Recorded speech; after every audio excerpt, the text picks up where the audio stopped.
So, mo mi sa Mount Pulag o Mount Pinatubo.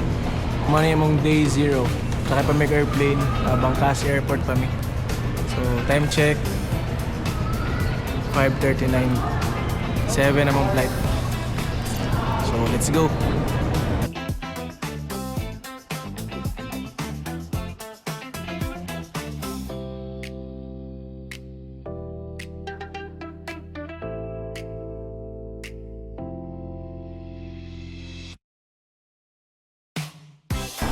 Abot na mi guys. Abot na mi. Ito sa Manila. Sakay na sa Migban. Padong sa Benguet. 10 hours. Siguro. So, sunod. Van na sad. Let's go.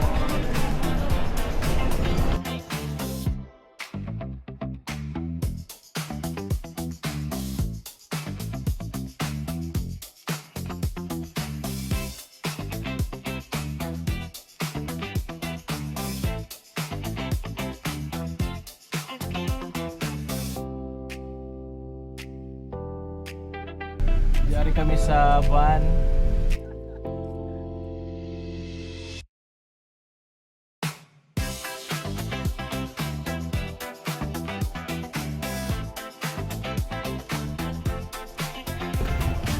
Quick update. Mga pa may nakaabot sa DENR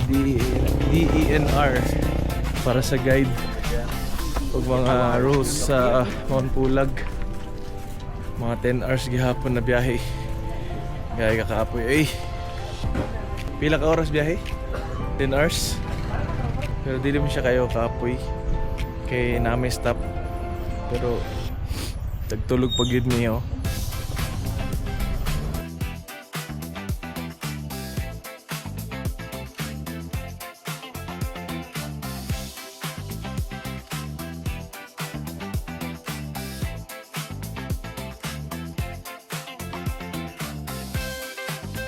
So dali na kami sa homestay guys. Pagpapamemo at yun sa Mount Pulag mga 1 AM. So ano yung view? Morning guys. Gagabugnaw. Morning. Time check 12:35. So mo sugod mig lakaw 1:40. So naganda mi. So gari kabugnaw diri kayo. Bawa no. Ay kabugnaw diri oh. Napagani na sa sulod. T-shirt. Tapos jacket.